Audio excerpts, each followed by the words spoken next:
욕실 문을 여는 순간 따뜻한 김이 얼굴을 감싸 올라왔습니다.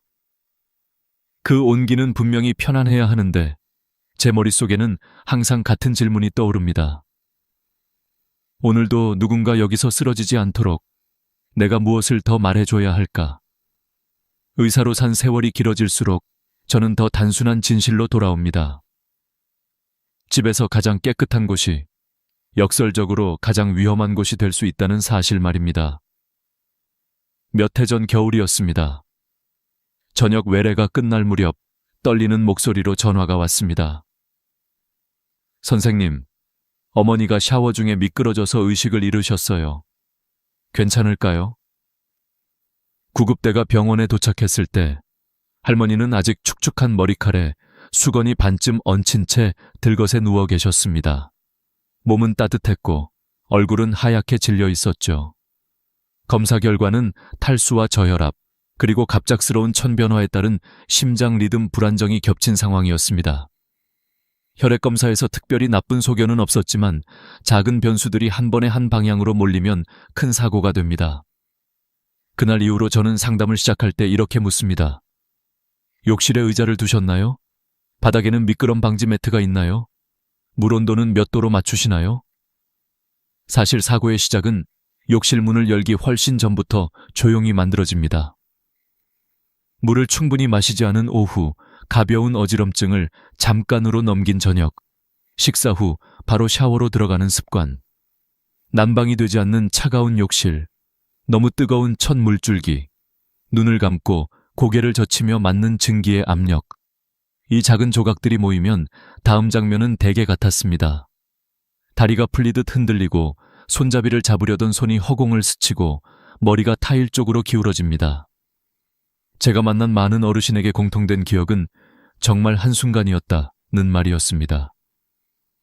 욕실에서의 위험은 크게 두 갈래입니다. 하나는 미끄러짐과 낙상 같은 물리적 위험, 다른 하나는 혈압과 심장 박동, 천변화 같은 생리적 위험입니다. 저는 여기에 세 번째 갈래를 덧붙입니다.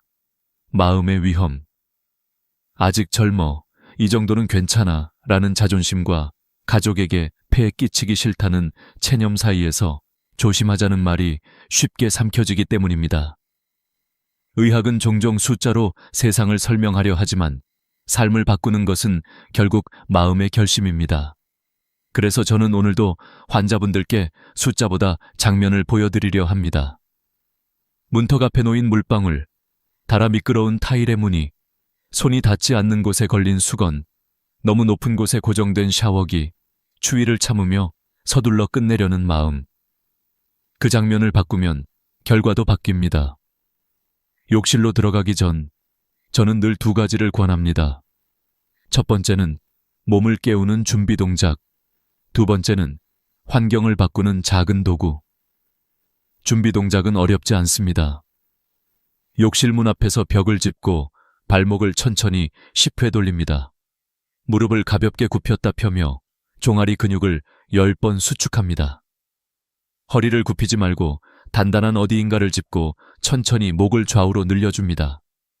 이 몇 가지로 다리 쪽 혈액이 흐르고 몸이 이제 따뜻해질 거다라는 신호를 받습니다. 환경을 바꾸는 도구는 더 단순합니다. 미끄럼 방지 매트 한 장, 욕실 의자 하나, 손이 닿는 위치의 손잡이, 물 온도를 30-40도로 유지해주는 온도 표시 샤워기, 추위를 막아줄 작은 난방팬. 저는 종종 말합니다.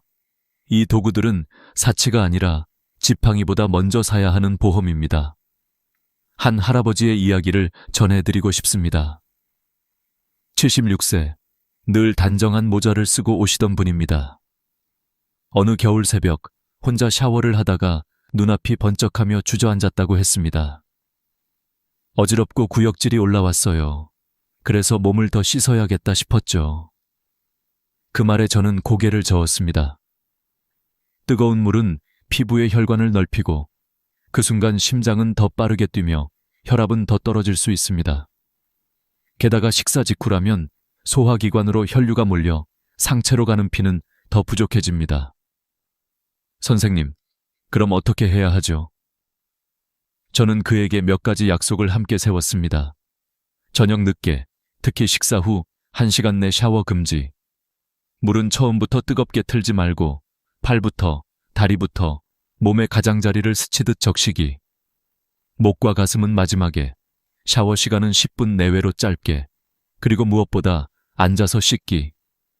한 달 뒤 그는 모자를 벗고 환하게 웃었습니다.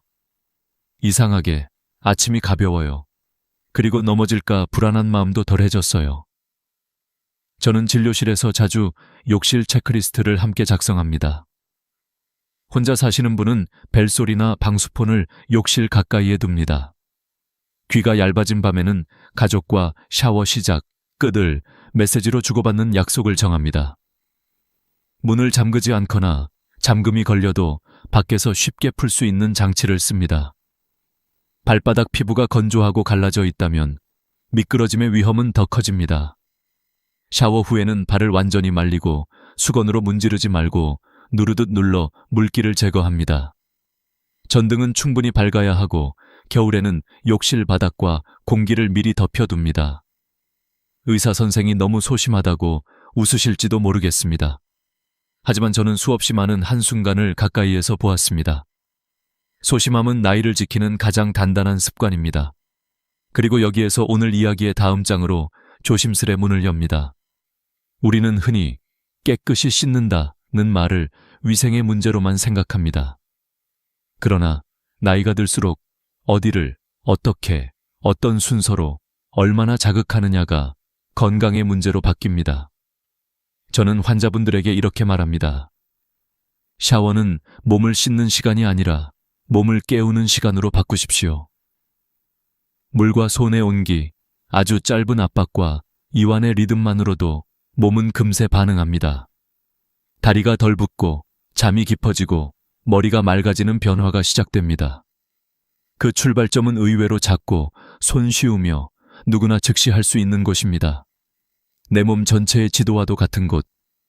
당신이 매일 쓰지만 제대로 대화해 본 적은 거의 없는 곳. 내 장기와 신경이 가장 먼저 소식을 전하는 작은 평지. 바로 손바닥입니다. 다음 장에서 저는 손바닥이 왜 몸의 신호등인지, 어떻게 1분 만에 온 몸을 깨우는 스위치가 되는지, 그리고 샤워 시간에 어떤 순서로 어떻게 자극해야 하는지, 실제 환자분들의 변화를 곁들여 자세히 말씀드리려 합니다. 오늘 당신이 욕실 문을 열 때 기억해 주셨으면 합니다. 무심코 반복해온 동작 사이에 작은 순서 바꿈과 따뜻한 주의 한 줌이 삶을 지탱합니다. 욕실은 더 이상 두려움의 장소가 아니라 회복의 첫 무대가 될 수 있습니다. 그 무대에 오르기 전에 우리는 이미 첫 준비를 마쳤습니다. 문 앞에서 숨을 고르고 발목을 돌리고 마음을 낮추는 일, 그리고 두 손을 서로 맞부딪혀 따뜻하게 드는 일.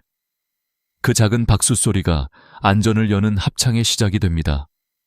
오늘 밤 욕실의 경고는 경고로 끝나지 않아야 합니다. 당신의 집으로 돌아가 당신의 습관을 바꾸는 신호가 되면 좋겠습니다. 내일은 더 가벼운 발걸음으로 욕실에서 나올 수 있도록, 그리고 다음 장의 이야기를 미소로 맞이할 수 있도록 저는 다시 한번 손을 내밉니다. 천천히, 따뜻하게, 안전하게. 우리가 지켜야 할 것은 이 세 단어뿐입니다. 그리고 곧 손바닥에서 시작되는 작은 기적을 함께 보게 될 것입니다. 손바닥은 우리가 태어난 순간부터 세상을 만나는 첫 번째 창구입니다.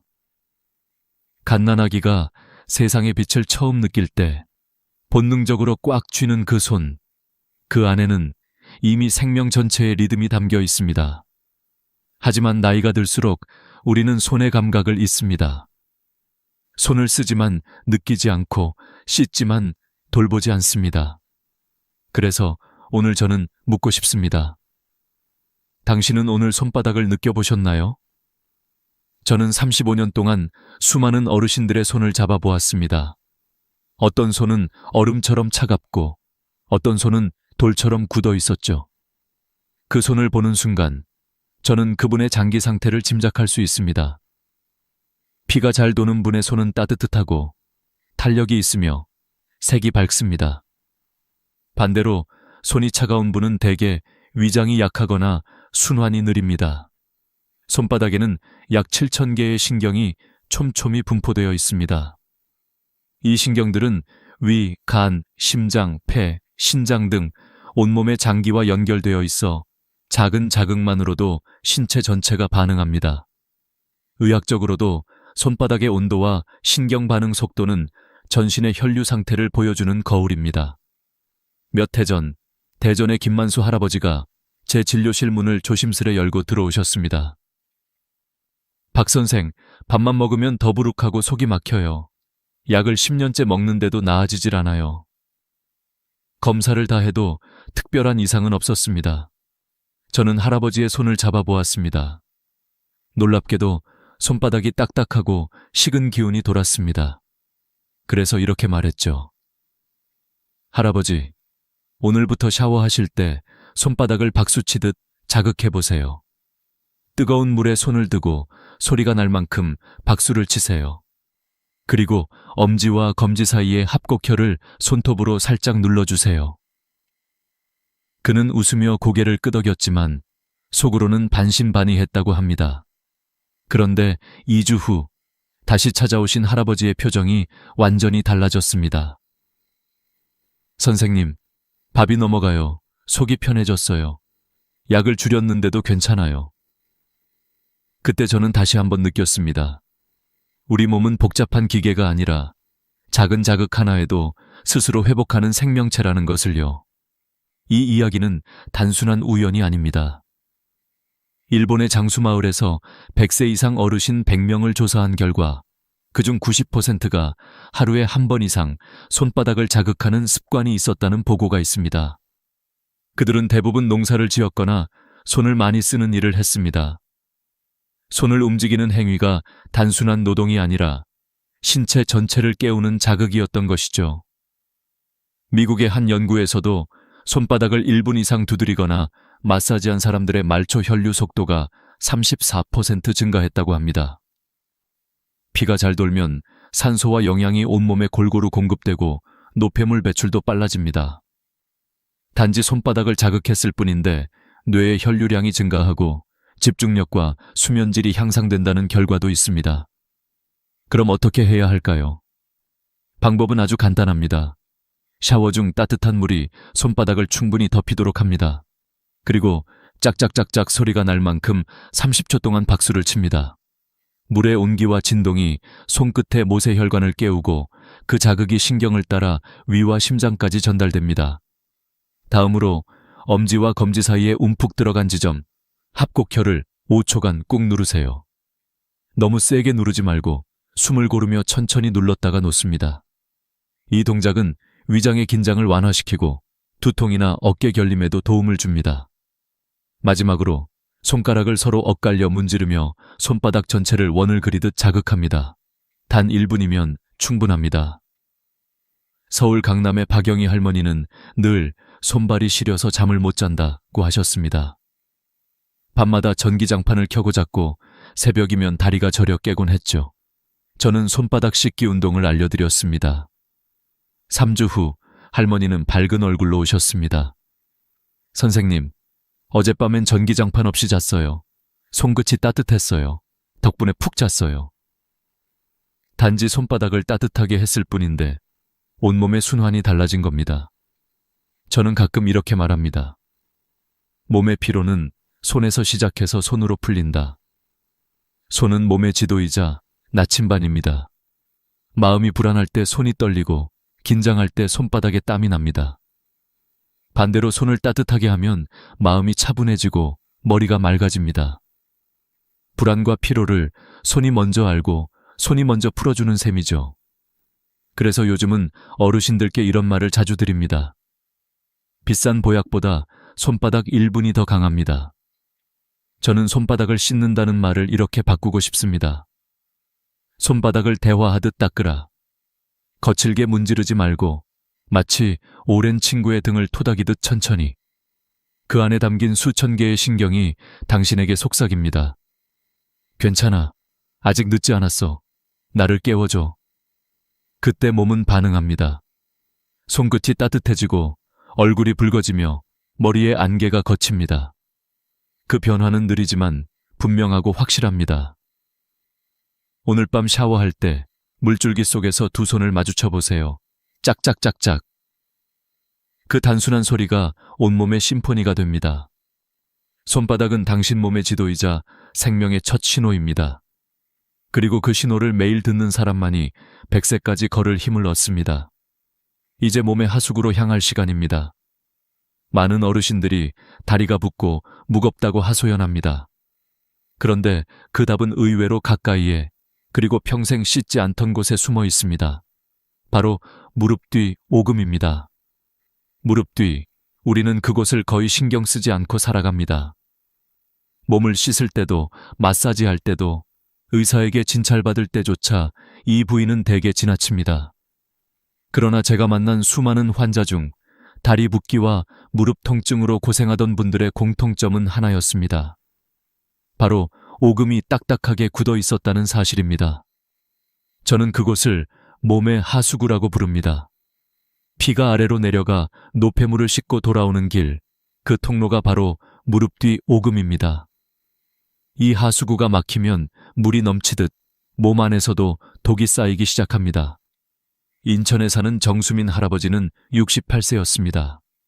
평생 현장에서 일하시던 분이라 다리가 굵고 튼튼했죠. 그런데 어느 날부터 발목이 부어오르고 양말 자국이 지워지지 않기 시작했습니다.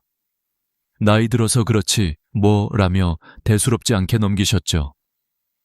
그런데 2주 뒤 그는 지팡이를 짚고 병원 문을 열었습니다. 다리에 힘이 전혀 들어가지 않았습니다. 검사 결과 혈전이나 심장질환은 없었습니다. 그러나 그의 오금은 시멘트처럼 단단했습니다. 할아버지, 여기가 막혀서 그래요. 피가 다리에 고이고 빠져나가지 못하고 있습니다. 저는 따뜻한 물로 오금을 30초간 두고 손가락 끝으로 원을 그리며 1분간 돌리는 방법을 알려드렸습니다. 너무 세게 하지 말고 따뜻한 기운이 퍼질 만큼만. 처음엔 이게 무슨 효과가 있겠어요 라며 웃으셨죠. 하지만 3주 후 그는 혼자 걸어서 다시 병원에 오셨습니다. 선생님, 계단도 올라가요. 지팡이 안 써도 돼요. 그의 얼굴은 아이처럼 환했습니다. 이 변화는 과학적으로도 설명됩니다. 오금에는 림프절이 집중되어 있습니다. 림프는 우리 몸의 쓰레기를 모아버리는 청소 시스템입니다. 이 림프가 제대로 돌지 않으면 노폐물이 쌓여 다리가 붓고 피로와 통증이 찾아옵니다. 독일 연구팀은 오금을 1분 자극할 때 림프의 흐름이 2배로 빨라진다고 밝혔습니다. 하버드 의대 연구에서도 오금이 굳은 사람은 다리 부종 위험이 6배 높다는 결과가 나왔죠. 우리 몸의 하수구가 막히면 물이 넘치듯 오금이 막히면 다리가 고통을 호소합니다. 한국정형외과 학회에서도 오금을 관리한 사람들은 무릎 관절염 발생률이 절반으로 줄었다는 연구를 발표했습니다. 단지 따뜻한 물과 손가락의 원형 자극만으로도 관절의 혈류가 회복된 것입니다. 우리가 생각하는 나이 탓의 통증 중 절반은 사실 순환 탓일지도 모릅니다. 부산의 최명자 할머니는 71세였습니다. 저녁만 되면 다리가 퉁퉁 붓고 양말 자국이 1시간 넘게 남았죠. 병원에서는 나이 탓이라는 말만 반복했습니다.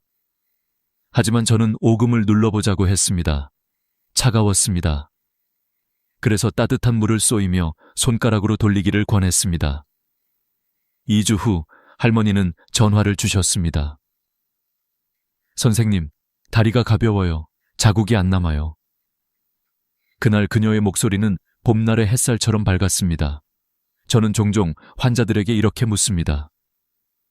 하수구가 막히면 어떻게 하시나요? 모두가 말하죠. 뚫어야죠. 맞습니다. 몸도 같습니다.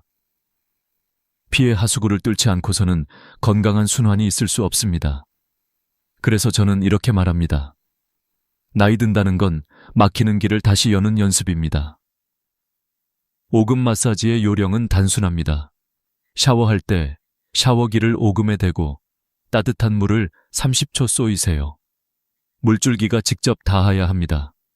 다음으로 손가락으로 시계 방향으로 천천히 돌리며 30초간 자극합니다. 아프면 안 됩니다. 통증이 아니라 따뜻함이 느껴질 정도로. 총 1분이면 충분합니다. 단 하루만 해도 다리가 가벼워지고 3주면 걸음이 달라집니다. 사람의 다리는 나이를 말해줍니다. 젊은 사람의 다리는 유연하고 따뜻합니다. 그러나 나이 든 다리는 차갑고 단단합니다. 저는 어르신들께 이렇게 말씀드립니다. 다리의 온도는 당신의 나이입니다. 오금을 따뜻하게 하면 다리가 10년은 젊어집니다. 오금은 단순히 다리의 뒤쪽이 아닙니다. 그것은 걷는 힘, 일어서는 의지, 그리고 삶의 독립을 지켜주는 마지막 관문입니다. 걸을 수 있으면 세상과 연결됩니다. 오금이 열리면 길이 다시 열립니다. 하지만 다리가 건강해져도 여전히 문제가 남습니다. 몸은 따뜻해졌는데 마음은 여전히 차가운 분들이 계십니다. 밤마다 화장실을 오가고 수면이 끊기고 아랫배가 냉한 분들 말입니다. 그분들에게 저는 또 다른 문을 열어드립니다. 피의 고속도로이자 면역의 중심. 우리가 평생 씻지 않던 또 하나의 문. 바로 사타구니입니다. 사타구니, 그 이름만 들어도 조금 낯설고 민망하게 느끼는 분들이 많습니다. 그래서 평생 동안 그곳을 제대로 씻어본 적이 없는 분들도 많습니다. 그러나 이 부위야말로 우리 몸의 생명 순환을 지탱하는 가장 중요한 교차로입니다. 위에서 내려오는 피와 아래에서 올라오는 피가 만나는 곳, 림프의 고속도로가 지나가는 곳, 바로 사타구니입니다. 이곳이 막히면 다리는 얼고 몸은 차가워지며 면역은 서서히 무너집니다. 광주에 사는 김철수 할아버지는 73세였습니다. 밤마다 화장실을 5번 이상 가야 해서 잠을 이루지 못하셨죠. 밤에만 다리가 시렵고 소변이 자주 마려워요. 병원에서는 전립선, 방광기능 저하라며 약만 처방했지만 증상은 그대로였습니다. 저는 할아버지의 사타구니를 살짝 만져보았습니다. 놀랍게도 얼음처럼 차가웠습니다. 할아버지, 여기가 문제입니다. 여기가 막혀서 아래쪽 순환이 끊긴 거예요. 그날 저는 아주 간단한 방법을 알려드렸습니다. 샤워할 때 사타구니를 따뜻한 물로 30초간 덮이세요. 그 다음 양손으로 5초씩 5번 눌러주세요. 마지막으로 아랫배에서 사타구니 방향으로 10번 쓸어내리세요. 하루 1분 반이면 충분합니다. 할아버지는 그날부터 꾸준히 실천하셨습니다. 한 달 후 그는 다시 찾아와 활짝 웃었습니다. 이제 밤에 한 번만 가요. 다리도 따뜻하고 잠이 깊어요. 그가 느낀 변화는 단지 심리적인 위안이 아니었습니다. 사타구니에는 신체에서 가장 큰 림프절이 모여 있습니다. 콩알만한 림프절이 여러 개 모여 면역의 중심을 이루죠. 미국 존스 홉킨스 병원의 연구에 따르면 사타구니, 림프절이 건강한 사람은 면역력이 평균보다 70% 높다고 합니다. 영국 케임브리지 의대의 조사에서는 사타구니 순환이 막힌 사람은 하체가 차가울 확률이 9배나 높고 면역력은 절반 이하로 떨어진다고 합니다. 한국의 의학연구에서도 사타구니를 자극한 사람들은 8년 더 오래 걸을 수 있었다는 결과가 있습니다. 걷는다는 것은 단순한 이동이 아니라 생명의 증거입니다. 사타구니는 혈류의 고속도로입니다. 그러나 도로가 아무리 좋아도 막히면 소용이 없습니다. 노폐물이 쌓이고 온몸이 서서히 식습니다. 그래서 사타구니는 단순히 씻는 부위가 아니라 순환을 여는 관문이 되어야 합니다. 저는 어르신들에게 이렇게 말씀드립니다. 사타구니가 따뜻하면 다리가 산다. 다리가 따뜻하면 심장이 웃는다. 대구의 이순자 할머니는 69세였습니다. 여름에도 내복을 입으셨습니다. 다리가 너무 차서 전기장판 없이는 못 자요. 병원에서는 늘 같은 대답이 돌아왔죠. 나이 들면 그래요. 하지만 저는 그 말이 늘 불편했습니다. 나이는 이유가 아니라 단서일 뿐이니까요. 저는 할머니께 사타구니 따뜻하게 하는 법을 알려드렸습니다. 3주 후 전화가 왔습니다. 선생님, 다리가 따뜻해요. 어젯밤엔 전기장판 안 켜고 잤어요. 그 짧은 말 한마디에 담긴 안도감은 제가 의사로서 듣는 가장 큰 보상이었습니다. 사람의 하체는 나이를 가장 솔직하게 드러냅니다. 젊을 땐 잘 느끼지 못하지만 60이 넘으면 피가 아래로 내려가기 어려워지고 다리의 온기가 쉽게 식습니다. 그러나 사타구니를 자극하면 놀랍게도 전신의 순환이 살아납니다. 따뜻한 물 30초, 누르기 30초, 쓸기 30초. 이 단순한 1분 30초가 하루의 컨디션을 바꿉니다. 사타구니를 씻을 때는 조심해야 합니다. 피부가 예민하기 때문에 너무 뜨거운 물은 피하고 적당히 따뜻한 온도, 약 38도가 좋습니다. 손바닥에 열로 천천히 감싸듯 누르세요. 그리고 깊은 숨을 내쉬며 내 몸의 길이 열린다는 마음으로 천천히 쓸어내리세요. 그러면 피와 림프가 동시에 반응하며 온몸에 따뜻함이 번집니다. 저는 이 단순한 행동이 단순한 위생 습관이 아니라 생명 습관이라고 생각합니다. 손바닥이 몸의 지도라면 사타구니는 길을 이어주는 다리입니다. 그리고 이 다리를 매일 닦고 열어주는 사람만이 100세까지 걸을 수 있습니다. 이제 당신의 몸 아래쪽은 따뜻해졌습니다. 그러나 그 따뜻함이 위로 올라가지 않으면 안 됩니다. 손과 다리, 하체의 길을 열었으니 이제 머리로 향하는 고속도로를 열어야 합니다.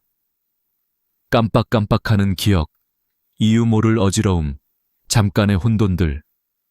그 모든 길목에는 하나의 문이 있습니다. 바로 목덜미입니다. 목덜미는 겉으로 보기엔 그저 단단한 근육 덩어리처럼 보이지만 실은 뇌로 가는 마지막 문이자 생명의 통로입니다. 우리의 머리는 하루 종일 피를 요구합니다. 그 피가 지나가는 유일한 길목이 바로 이곳입니다. 그러나 나이가 들수록 이 길이 점점 좁아지고 굳어집니다.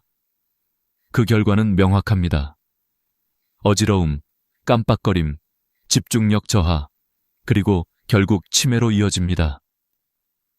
대전에 사는 박순례 할머니는 70세였습니다. 요즘 손주 이름도 헷갈려요. 냉장고에 리모컨을 넣어두기도 하고 뭘 하려다가 자꾸 잊어요. 그녀는 불안함에 잠을 이루지 못했습니다. 저는 할머니의 목덜미를 살짝 만져보았습니다.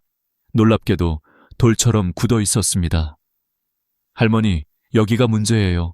뇌로 가는 피가 막혀 있어요. 그녀는 믿기 어렵다는 듯 웃었습니다. 목이랑 머리가 무슨 상관이에요? 저는 조용히 설명했습니다. 우리의 뇌는 피를 먹고 삽니다. 그런데 그 피가 통하는 길이 바로 이곳이에요. 이 길이 막히면 뇌가 굶어요. 미국 스탠퍼드 병원의 연구에 따르면 목덜미 근육이 굳은 사람은 뇌로 가는 혈류가 평균보다 37% 적다고 합니다. 또 다른 연구에서는 목덜미의 긴장을 풀어주면 10분 이내에 뇌혈류가 40% 가까이 증가한다는 결과가 있습니다. 뇌졸중 환자 100명을 조사했을 때 80% 이상이 목덜미 근육이 돌처럼 굳어 있었다는 보고도 있습니다. 우리 몸은 경고를 보냅니다. 그러나 우리는 그것을 피곤함이라고 착각합니다. 할머니께는 간단한 방법을 알려드렸습니다. 샤워할 때 뜨거운 물을 목덜미에 1분 동안 쏘이세요. 물줄기가 직접 닿아야 합니다. 처음엔 뜨겁게 느껴지겠지만 곧 몸 안쪽까지 온기가 스며듭니다. 그 다음에는 양손으로 목덜미를 아래에서 위로 천천히 쓸어 올리세요. 너무 세게 주무르지 말고 시원하다 싶을 정도로만 1분간. 단 2분입니다. 한 달 후 박순례 할머니는 환하게 웃으며 찾아오셨습니다. 선생님, 요즘 머리가 맑아요. 깜빡하던 게 줄었어요. 손주 이름도 이제 헷갈리지 않아요. 그녀는 그저 매일 저녁 샤워 후 목덜미를 두고 문질렀을 뿐이었습니다. 목덜미의 중요성은 단지 기억력에만 있지 않습니다. 이곳은 스트레스와 감정의 통로이기도 합니다. 긴장하거나 화가 날 때 우리는 본능적으로 목덜미가 뻣뻣해지고 어깨가 올라갑니다. 그때 혈류는 머리로 가는 대신 어깨와 등에서 막히죠. 결국 두통, 불면, 불안, 그리고 피로가 쌓입니다. 반대로 목덜미를 풀면 놀랍게도 마음이 먼저 편안해집니다. 따뜻한 물줄기와 부드러운 손의 압력은 몸뿐 아니라 마음까지 풀어줍니다. 일본 국립병원 연구에서는 목덜미를 1분 마사지한 사람들의 기억력이 평균 20% 향상되었다는 보고가 있습니다. 영국 옥스퍼드 대학 연구팀은 목덜미의 온도 상승이 뇌의 집중력 향상과 직접적으로 연관된다고 밝혔습니다. 그만큼 이 부위는 단순한 근육이 아니라 뇌의 스위치입니다. 서울의 한 75세 할아버지는 매일 새벽 신문을 읽는 것이 습관이었습니다. 그러나 어느 날부터 글자가 흐릿하고 문장을 반복해서 읽게 되었다고 했습니다. 검사 결과는 정상이었습니다. 저는 그에게 물었습니다. 목덜미가 무겁지 않으세요? 그는 고개를 끄덕였습니다. 그래서 제가 샤워 중 목덜미에 뜨거운 물을 쏘이고 이후 수건으로 가볍게 덮어두라고 했습니다. 일주일 뒤 그는 전화로 이렇게 말했습니다. 희한하게 그리 또렷해요. 어깨가 가볍고 머리가 맑아요. 우리의 몸은 늘 신호를 보냅니다. 어지러움, 깜빡거림, 집중력 저하. All of these are SOS from the neck. 그러나 대부분의 사람들은 그 신호를 나이 탓으로 돌립니다. 저는 단호히 말합니다. 그건 나이가 아니라 막힘입니다. 나이 든다는 건 새로운 습관을 잃는 게 아니라 막힌 길을 다시 여는 법을 배우는 일입니다. 목덜미는 단순한 근육이 아닙니다. 그것은 뇌로 향하는 마지막 길목이자 기억의 관문입니다. 이 길을 열면 머리가 맑아지고 삶이 다시 밝아집니다. 이제 우리는 몸 아래에서 위로, 손에서 머리까지 모든 길을 열었습니다. 그러나 아직 마지막 하나가 남아 있습니다. 그곳은 피도, 근육도 아닌 마음이 머무는 자리입니다. 우리가 잠을 이루지 못하고 이유 없이 불안하며 마음이 답답할 때마다 조용히 울고 있는 곳, 바로 명치입니다. 그곳은 몸의 보일러실이며 마음의 중심입니다. 그리고 그곳을 풀면 비로소 인생이 따뜻해집니다. 명치는 우리가 생각하는 것보다 훨씬 더 깊은 곳에 있습니다. 단지 가슴과 배 사이의 공간이 아니라 몸과 마음이 교차하는 중앙 제어실입니다. 수많은 환자들이 숨이 답답해요, 잠이 안 와요, 이유 없이 불안해요 라고 말할 때 저는 늘 명치를 만져봅니다. 손끝에 닿는 건 근육이 아니라 그들의 시간과 감정이 굳어버린 덩어리 같습니다. 서울에 사는 조명숙 할머니는 68세였습니다. 30년 동안 수면제를 안 먹으면 1시간도 못 자요. 그녀의 눈밑은 푸르고 어깨는 축 늘어져 있었습니다. 명치를 눌러보자 돌처럼 딱딱했습니다. 아, 거기 아파요. 그녀가 소리쳤죠. 저는 부드럽게 말했습니다. 할머니, 바로 그곳이에요. 그 응어리가 쌓여서 마음이 식은 겁니다. 명치는 단순히 위장이나 심장 근처가 아닙니다. 이곳에는 자율신경이 밀집되어 있습니다. 교감신경과 부교감신경이 교차하며 몸의 긴장과 이완을 조절합니다.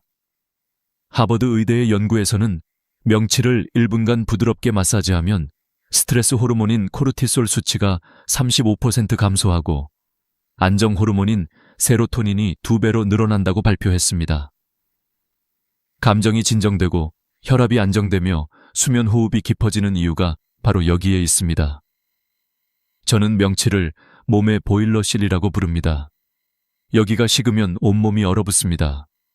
화가 쌓이면 이곳이 뜨겁게 달아오르고 슬프면 무겁게 눌리고 걱정이 많으면 돌처럼 굳습니다. 마음의 온도는 명치에서 시작됩니다.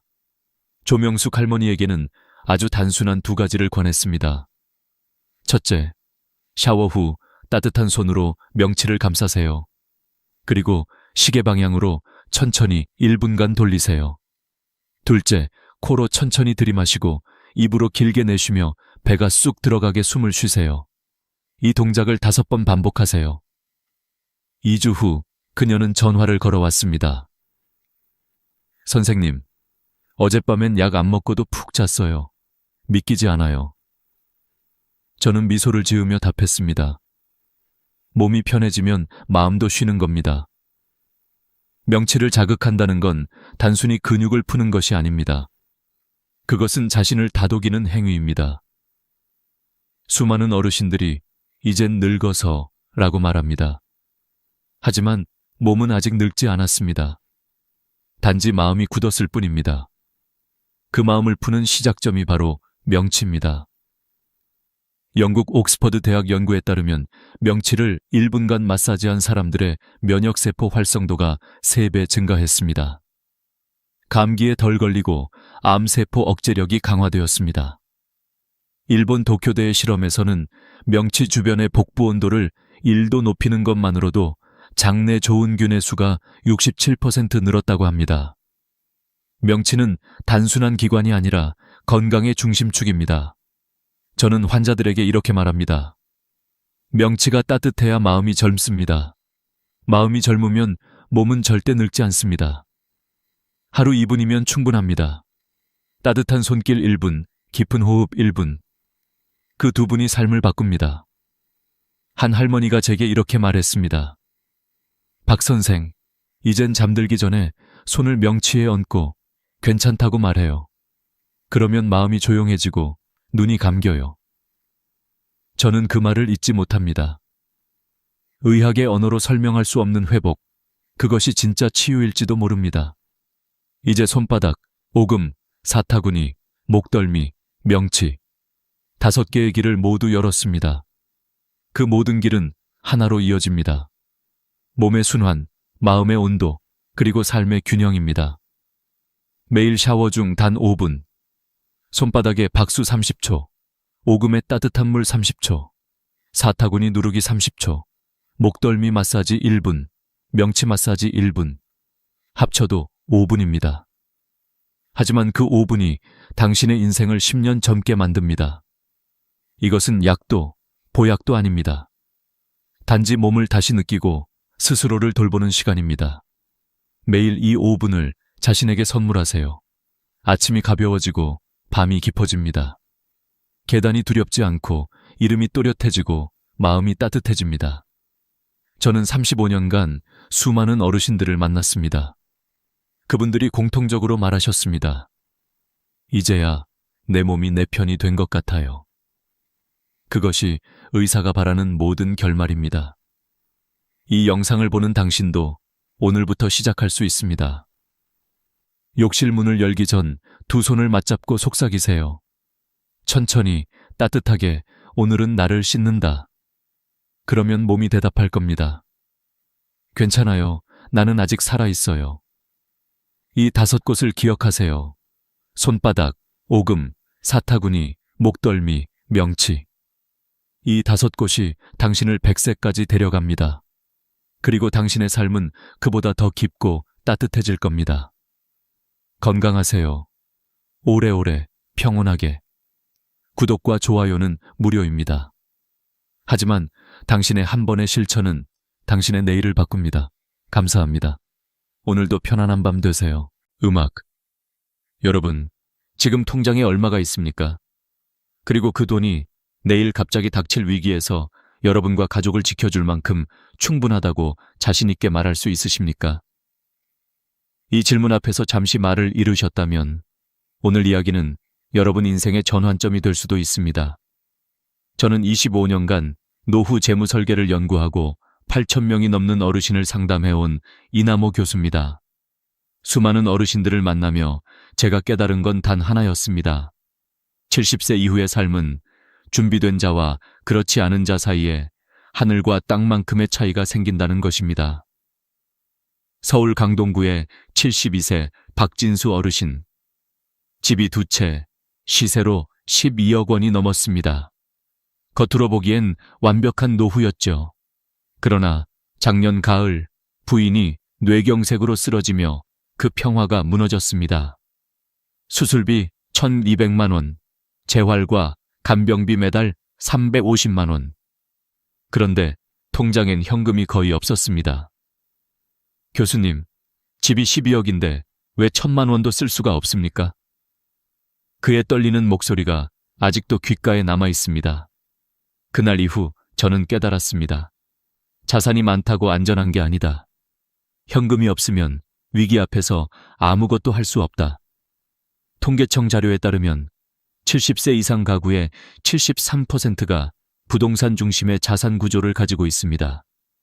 하지만 실제로 손에 잡히는 현금은 평균 2,300만 원에 불과합니다.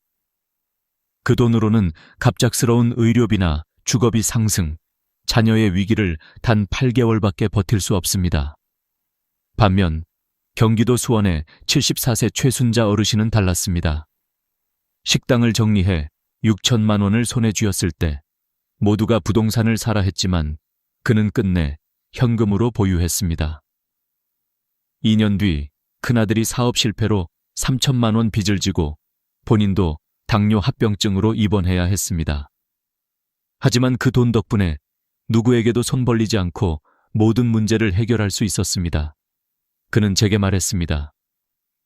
집이 있어도 급할 때 못 쓰면 아무 소용이 없어요.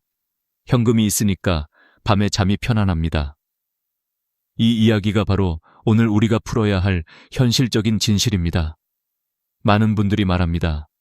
나는 집도 있고 연금도 받으니 괜찮겠지. 하지만 그것만으로는 절대 부족합니다. 작년 한 해만 3만 가구 이상의 어르신들이 노후 파산을 겪었습니다. 그중 68%는 자산이 있었지만 현금이 없어 무너진 분들이었습니다.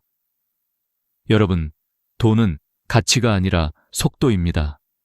위기 앞에서 바로 쓸 수 있는 돈, 그것이 진짜 자산입니다. 지금 이 순간에도 전국에서 하루 평균 387명의 어르신이 의료비나 생활비 문제로 고금리 대출을 받거나 자녀에게 손을 벌리고 있습니다. 70대는 더 이상 돈을 벌 수 있는 나이가 아닙니다. 그렇기에 현금은 생존력입니다. 제가 지난 10년간 상담하며 발견한 놀라운 사실은 이렇습니다. 특정 금액의 현금을 특정한 방식으로 관리한 분들은 어떤 위기에도 무너지지 않았다. 그 금액이 바로 1억 2천만 원입니다. 교수님, 왜 꼭 1억 2천입니까? 그 이유와 구체적인 계산은 잠시 후 말씀드리겠습니다. 다만 지금 기억하십시오. 이 금액을 모르느냐, 아느냐의 차이는 인생의 마지막 20년을 바꾼다는 사실을. 오늘 이 영상에서는 3가지를 알려드릴 것입니다. 첫째, 70세 이후 통장에 반드시 있어야 할 최소 현금 금액. 둘째, 왜 부동산보다 현금이 안전한지. 셋째, 지금부터라도 그 금액을 만드는 실천법. 여러분이 진심으로 노후를 지키고 싶다면 오늘 이 시간을 놓치지 마세요. 지금이 바로 당신의 평생을 지켜줄 첫걸음입니다. 음악이 잦아들며 화면이 서서히 어두워진다. 여러분, 1억 2천만 원이라는 숫자를 들었을 때 어떤 생각이 드셨습니까? 너무 많다. 그 나이에 무슨 돈을 더 모으라는 거냐? 이렇게 느끼셨을 수도 있습니다. 그러나 이 금액은 단순히 숫자가 아닙니다. 노후를 지키는 생명선, 즉 위기 앞에서 여러분을 방패처럼 지켜주는 최소한의 안전벽입니다. 이 수치는 지난 12년간 제가 4,800명의 어르신 가구를 대상으로 분석한 결과에서 나왔습니다. 그들의 지출 패턴, 의료비, 주거비, 가족 지원비, 생활비, 장례비를 모두 계산해보니 안정적인 노후를 유지할 수 있는 평균 현금성 자산이 바로 1억 2천만 원이었던 것입니다. 그럼 구체적으로 어디서 이 금액이 나왔을까요?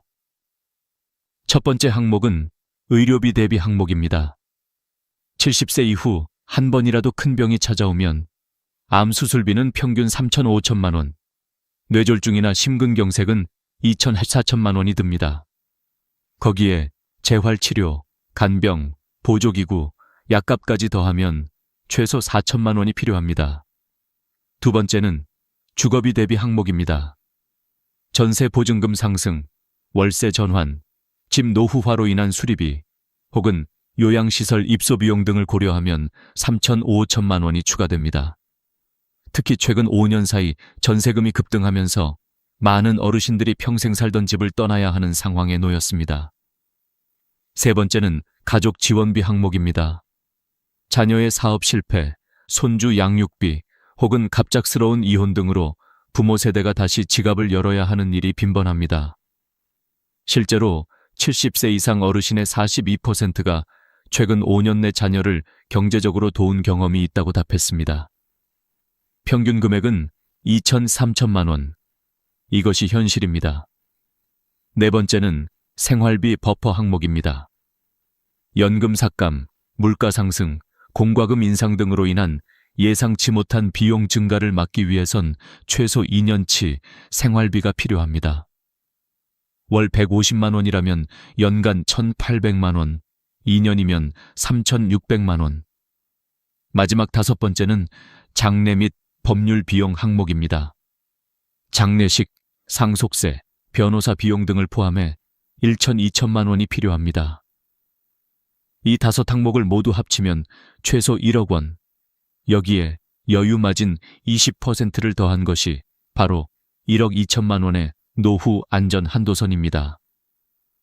그런데 여기서 가장 중요한 조건이 있습니다.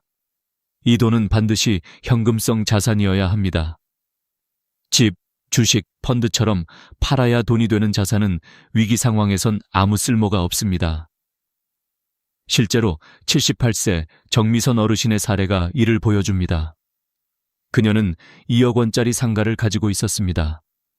하지만 남편이 갑자기 간암 말기로 쓰러졌을 때 당장 3천만 원이 없어 6개월간 상가를 팔지 못했고 결국 시세보다 30% 낮은 가격에 급매로 처분해야 했습니다. 손실액은 무려 6천만 원. 그녀는 눈물을 흘리며 이렇게 말했습니다. 그때 현금 3천만 원만 있었어도 남편을 더 편히 보낼 수 있었을 텐데요. 이 이야기는 단순한 숫자의 문제가 아닙니다. 돈의 형태가 잘못되면 인생의 마지막 순간까지도 후회가 남습니다. 여러분, 이 1억 2천만 원은 결코 부자만 가능한 돈이 아닙니다. 지금부터라도 올바른 방법으로 준비하면 소득이 적어도 연금이 작아도 충분히 만들 수 있습니다. 다음 장에서는 바로 그 방법, 즉 현금 1억 2천만 원을 현실에서 만드는 실제 전략과 구조를 하나하나 알려드리겠습니다. 단, 그 전에 꼭 기억하셔야 할 게 있습니다. 돈을 모으는 것도 중요하지만 돈을 지키는 방식이 훨씬 더 중요합니다. 어떤 계좌에, 어떤 기간으로, 누구 명의로 두느냐에 따라 그 돈이 여러분의 평생을 지켜줄 수도 반대로 위험에 노출될 수도 있습니다. 이제 우리가 알아야 할 세 가지 치명적인 함정이 있습니다. 다음 이야기는 여러분의 평생 노력을 지켜줄 세 가지 경고의 벽이 될 것입니다. 여러분, 돈을 모으는 것보다 더 어려운 일이 있습니다. 바로 모은 돈을 지키는 것입니다. 수십 년 동안 성실히 일해서 쌓은 자산이 단 몇 달 만에 사라지는 이유, 그것은 대부분 실수도 사기도 아닙니다. 그저 잘못된 판단 세 가지, 바로 그것 때문입니다. 첫 번째 함정은 안전하다는 착각입니다. 많은 어르신들이 이렇게 말씀하십니다. 은행이 제일 안전하지, 집에 보관하는 것보다 낫잖아. 하지만 실제 상담 사례를 보면 장기 예금 한 계좌에 전 재산을 몰아넣는 경우가 많았습니다. 문제는 긴급한 상황이 오면 그 돈을 꺼낼 수 없다는 것입니다. 중도 해지 시 금리 손실뿐 아니라 절박한 순간엔 돈의 속도가 생명인데 은행 창구가 문을 닫으면 아무 소용이 없습니다. 제가 만난 75세 김영호 어르신은 그 전형적인 사례였습니다. 7천만 원을 3년 만기 예금으로 묶어두셨는데 아내가 갑자기 뇌졸중으로 쓰러졌습니다. 당장 2천만 원이 필요했지만 중도 해지 시 손실이 너무 커 망설이다가 결국 고금리 대출을 받으셨죠. 그는 울먹이며 이렇게 말씀하셨습니다. 이자가 아까워서 못 깼는데 결국 그 몇 %가 내 인생을 깼습니다. 두 번째 함정은 남이 알아서 해주겠지라는 믿음입니다. 아들, 딸, 사위 혹은 지인에게 계좌나 재산 관리를 맡기는 경우가 많습니다. 자식이니까 믿는다. 내가 컴퓨터를 잘 못하니까 맡겼다. 하지만 신뢰는 통제와 함께 가야 합니다. 제게 찾아온 78세 박정희 어르신은 아들의 이름으로 전 재산을 예금해 두셨습니다. 아들이 사업을 하면서 그 돈을 잠시 썼고 결국 사업이 부도나면서 돈도 함께 사라졌습니다. 박 어르신은 고개를 떨구며 이렇게 말했습니다. 내 이름으로 있었으면 나중에라도 내가 살 길이 있었을 텐데요. 자녀를 의심하자는 말이 아닙니다. 다만 노후의 자산은 사랑보다 원칙이 먼저라는 걸 잊지 마시길 바랍니다. 세 번째 함정은 눈에 보이는 재산만 믿는 것입니다. 집, 땅, 상가, 주식, 이 모든 것은 언젠가 팔 수 있는 자산입니다. 그러나 언제든지 쓸 수 있는 자산은 아닙니다. 제가 연구한 데이터에 따르면 70세 이상 어르신 중 자산의 80%가 부동산에 묶여 있습니다. 그런데 위급한 상황에서 실제로 현금화에 성공한 비율은 고작 27%. 즉, 10명 중 7명은 집이 있어도 돈을 못 쓰는 상황에 놓였다는 뜻입니다. 여기서 중요한 점이 있습니다. 이 세 가지 함정은 지식이 부족해서가 아니라 마음이 불안해서 생기는 것입니다. 혹시 손해보면 어떡하지? 이자 조금이라도 더 받아야지. 내가 늙으면 자식이 도와주겠지. 이런 생각들이 결국 노후에 덫이 되는 것입니다. 그러면 어떻게 해야 할까요? 해답은 단순합니다. 통제 가능한 구조를 만들면 된다. 즉, 돈이 흘러가는 길을 미리 만들어두는 것입니다. 첫째, 모든 자산을 3단계로 나누십시오. 1. 즉시 사용금, 비상시 3개월 안에 써야 하는 돈. 2. 단기 운용금, 6개월 2년 안에 사용할 계획이 있는 돈. 3. 안정보존금, 그 이후의 여유자금. 이렇게 나누면 급한 순간에도 전체를 해지하지 않아도 됩니다. 둘째, 각 계좌의 명의와 접근 권한을 본인 기준으로 두십시오. 가족이 대신 출금할 수 있는 위임장은 쓰되 통장 명의와 관리의 주체는 반드시 본인이어야 합니다. 셋째, 모든 금융거래는 한 장의 종이로 기록하십시오. 내 돈이 어디에 얼마나 있는지, 언제 만기인지, 누구와 관련되어 있는지. 이걸 정리해 놓는 순간 노후의 불안은 절반으로 줄어듭니다. 여러분, 돈은 단순한 숫자가 아닙니다. 그건 우리가 살아온 세월의 기록이며 남은 시간을 지탱해줄 유일한 도구입니다. 그리고 이 도구를 제대로 다루는 사람만이 위기 속에서도 당당하게 살아갈 수 있습니다. 다음 이야기에선 이제 실제로 돈이 움직이는 노후 시스템을 만드는 방법을 알려드리겠습니다. 단 7일이면 충분합니다. 그 7일이 여러분의 인생을 바꿀 것입니다. 이제 본격적으로 움직여야 할 시간입니다. 그동안 이론을 들으셨다면 지금부터는 실제 행동으로 옮겨야 합니다. 제가 25년 동안 수많은 어르신들을 상담하며 검증한 결과 단 7일이면 여러분의 인생이 바뀔 수 있습니다. 이른바 7일 실행 계획, 노후 현금 안전망을 만드는 구체적인 로드맵입니다. 첫째 날, 자산 진단의 날 모든 통장을 꺼내 놓으십시오. 예금, 적금, 보험, 펀드, 부동산, 심지어 잊어버린 적금 통장까지 종이에 한 줄씩 적어보세요. 어디에, 얼마가, 언제 만기인지. 이 간단한 행동 하나가 노후의 불안을 숫자로 바꾸는 첫걸음입니다. 실제 상담에서 이 작업을 해보신 분들 대부분이 이렇게 말씀하셨습니다. 교수님, 막연했던 두려움이 눈앞에 보이니까 오히려 마음이 편해졌어요. 둘째 날, 은행 상담의 날, 가까운 주거래 은행을 방문하세요. 70세 이후 현금 확보 전략 상담을 받고 싶습니다. 이 한마디만 하셔도 은행 직원이 놀라실 겁니다. 왜냐하면 이런 구체적인 요청을 하는 분들이 거의 없기 때문이죠. 이때 반드시 말씀하셔야 합니다. 1억 2천만 원 현금 목표 달성을 위한 맞춤 방안을 알려주세요. 이렇게 말하면 단순한 상품 안내가 아닌 진짜 재무 설계를 받을 수 있습니다.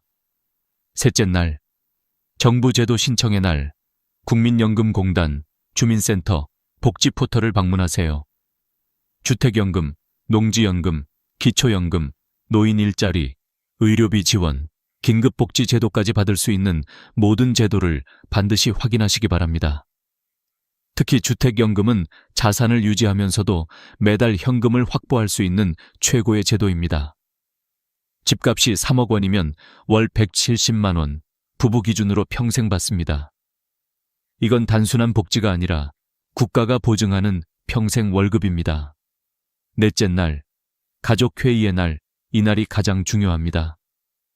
자녀들과 솔직하게 이야기하십시오. 엄마 아빠는 노후를 스스로 준비하고 있어. 너희에게 부담 주지 않으려고 해. 이 한 문장이 자녀의 마음을 바꿉니다. 어르신이 준비하는 모습을 본 자녀는 오히려 더 든든함을 느끼고 노후의 대화가 부담이 아니라 존경으로 바뀝니다. 그리고 가족 간의 재정 계획은 반드시 투명하게 공유해야 합니다. 다섯째 날, 부동산 점검의 날, 지금 살고 계신 집이 너무 크거나 유지비가 높다면 이전할 시점이 되었는지 검토해보세요. 3억짜리 집을 팔고 1억 8천만 원짜리로 옮기면 그 차액 1억 2천만 원이 바로 현금 자산이 됩니다. 이건 단순히 작게 사는 것이 아니라 더 가볍고 자유로운 인생으로 이동하는 선택입니다. 강남의 71세 송기철 어르신은 이렇게 말씀하셨습니다. 집은 줄었지만 마음은 더 넓어졌습니다. 여섯째 날, 보험 정리의 날. 보험은 반드시 실손과 간병 중심으로 남기십시오. 그 외의 중복보험은 과감히 정리하세요. 불필요한 보험을 해지하면 매달 평균 3,950만 원이 절약됩니다. 해약 환급금은 바로 비상금 계좌에 옮겨 놓으십시오.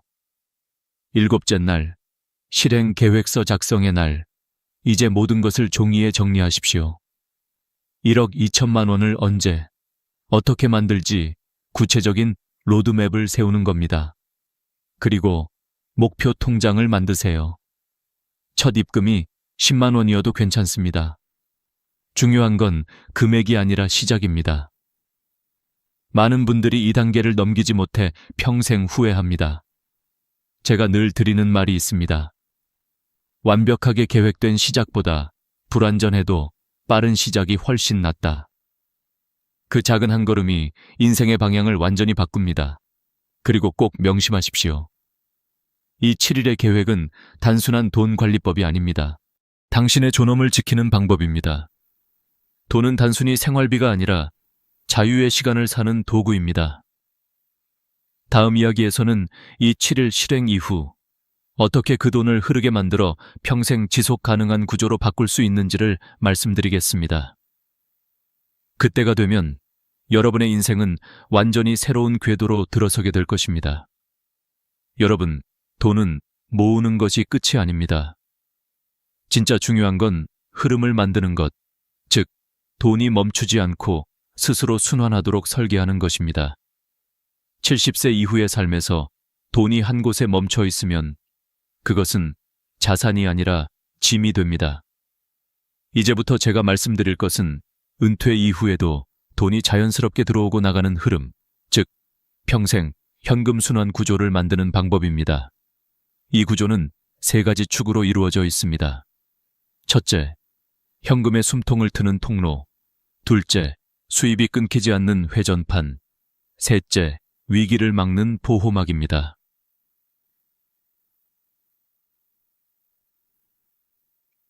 1. 현금의 숨통.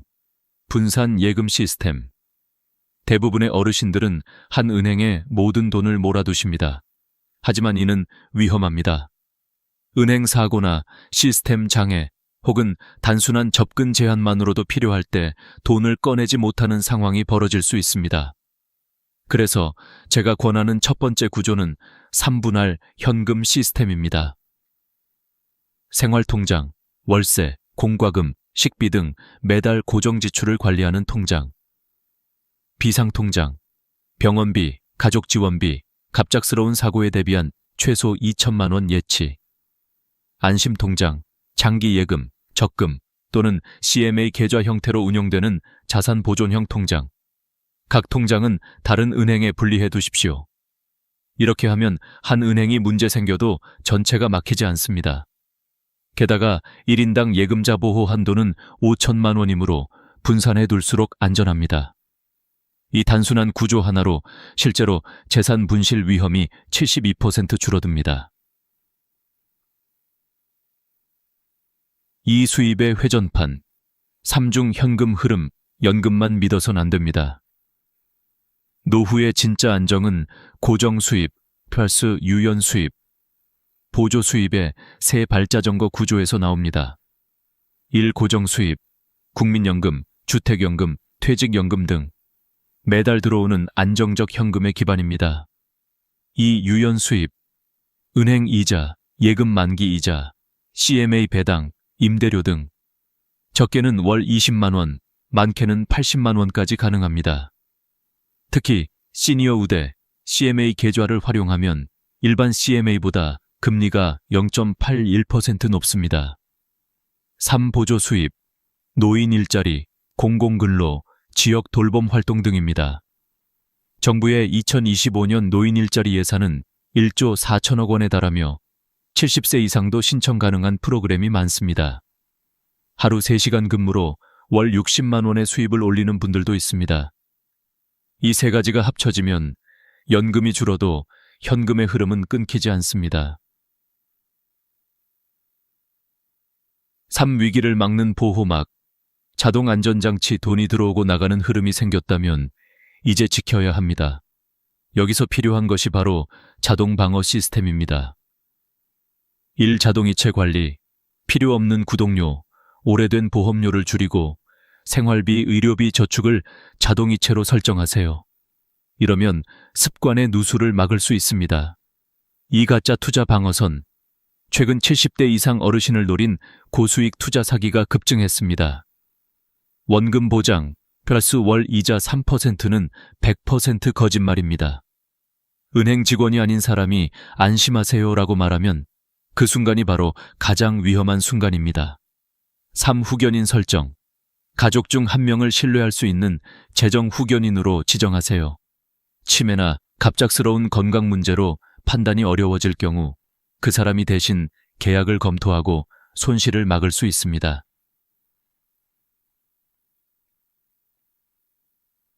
이 모든 구조가 완성되면 돈은 더 이상 쌓이는 것이 아니라 살아 움직이는 것이 됩니다. 수입이 꾸준히 들어오고 지출은 통제되고 비상금은 언제든 꺼낼 수 있는 상태. 이것이 바로 흐르는 돈의 구조입니다. 제가 상담했던 74세 이순복 어르신이 그 예입니다. 한때는 연금이 줄어 걱정이 많았지만 3계좌 분산 시스템과 월 60만 원의 공공근로 수입으로 매달 일정한 현금 흐름을 유지하셨습니다. 그분의 말씀이 아직도 기억납니다. 이젠 통장을 열어볼 때마다 불안이 아니라 안도가 느껴집니다. 돈의 크기가 아닌 흐름의 구조, 그것이 노후를 결정짓는 진짜 힘입니다. 다음 마지막 부분에서는 이 모든 시스템을 평생 지속 가능하게 유지하는 5가지 황금 원칙과 마지막으로 여러분이 지금 반드시 해야 할 실천 행동을 말씀드리겠습니다. 여러분, 지금까지의 이야기를 통해 우리는 하나의 결론에 도달했습니다. 노후의 안전은 돈의 크기가 아니라 돈의 구조와 태도에 달려 있다는 것입니다. 이제 그 구조를 평생 유지하고 강화하기 위해 꼭 지켜야 할 5가지 황금 원칙을 알려드리겠습니다. 이 원칙을 실천하신 분들은 어떤 위기에도 흔들리지 않았고 심지어 예상치 못한 상황에서도 스스로를 지켜낼 수 있었습니다. 그 첫째, 최소 1억 2천만 원은 기준이다. 이 금액은 단순한 숫자가 아닙니다. 70세 이후 의료비, 주거비, 가족 지원비, 생활비, 장례비까지 고려한 안전선입니다. 이 돈이 있으면 어떤 위기가 와도 버틸 수 있습니다. 없으면 평생 불안이 따라옵니다. 많은 어르신들이 나는 연금이 있으니까 괜찮다고 말씀하시지만 연금만으로는 갑작스러운 지출을 감당하기 어렵습니다. 1억 2천만 원은 여러분이 스스로를 보호할 수 있는 최소한의 방패입니다. 둘째, 현금성 자산을 중심으로 관리하라. 집, 땅, 주식, 펀드는 보이는 자산이지만 진짜 위기 때 쓸 수 있는 건 현금뿐입니다. 따라서 자산의 최소 40%는 현금 또는 현금성 상품으로 유지해야 합니다. 은행 예금, CMA, 자유적금, 단기 채형 펀드 등이 여기에 해당합니다. 돈은 언제든지 꺼낼 수 있어야 돈입니다. 그것이 진정한 유동성의 힘입니다. 셋째, 분산이 생명이다 한 은행, 한 상품, 한 사람에게 모든 것을 맡기는 것은 위험한 일입니다. 은행별로 분리, 만기별로 분리, 용도별로 분리하세요. 예금자 보호 한도 1억 원을 고려하면 3개 은행에 각각 4천만 원씩 나누는 것이 가장 안전합니다. 또한 당위 중기장기 예금을 섞어두면 필요할 때 일부만 해지할 수 있어 손실을 최소화할 수 있습니다. 분산은 단순한 분배가 아니라 생명줄입니다. 넷째, 자산의 주체성을 지켜라. 나이가 들면 주변의 말이 점점 커집니다. 엄마, 이건 내가 대신 해줄게요.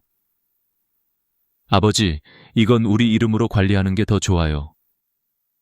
그럴 때일수록 자신의 이름과 의사 결정권을 놓치면 안 됩니다. 부모의 돈은 자녀의 돈이 아닙니다. 그 돈은 평생 일한 땀의 결과이자 마지막까지 스스로를 지킬 힘입니다. 자녀에게 도움을 받되 통제권은 꼭 본인이 가지세요. 이것이 진정한 노후의 존엄입니다. 문구 다섯째, 시작 이전보다 많은 분들이 이렇게 말씀하십니다.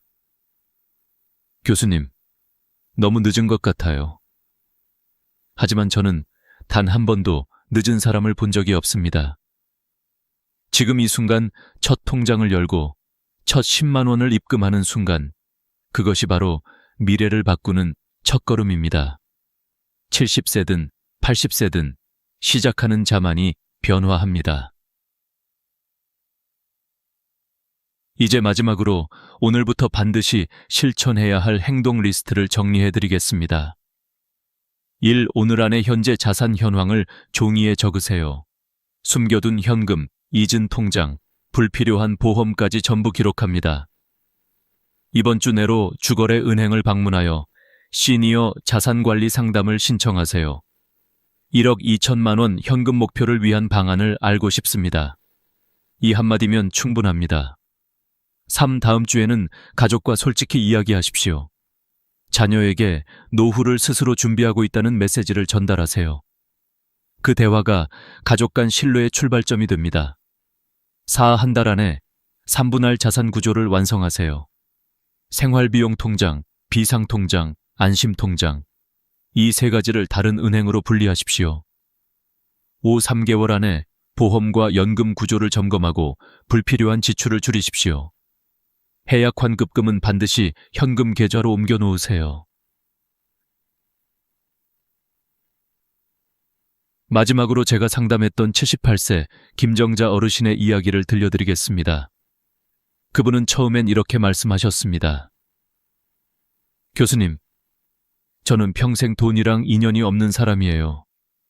하지만 이 5가지 원칙을 실천한 지 1년 만에 1억 2천만 원의 안전자산을 만들고 매달 150만 원의 현금 흐름을 유지하고 계십니다. 김 어르신의 마지막 말이 아직도 기억납니다. 이제는 불안 대신 계획이 있고 두려움 대신 여유가 있습니다. 여러분도 그렇게 되실 수 있습니다. 돈이 많아서가 아니라 돈의 길을 아는 사람이기 때문입니다.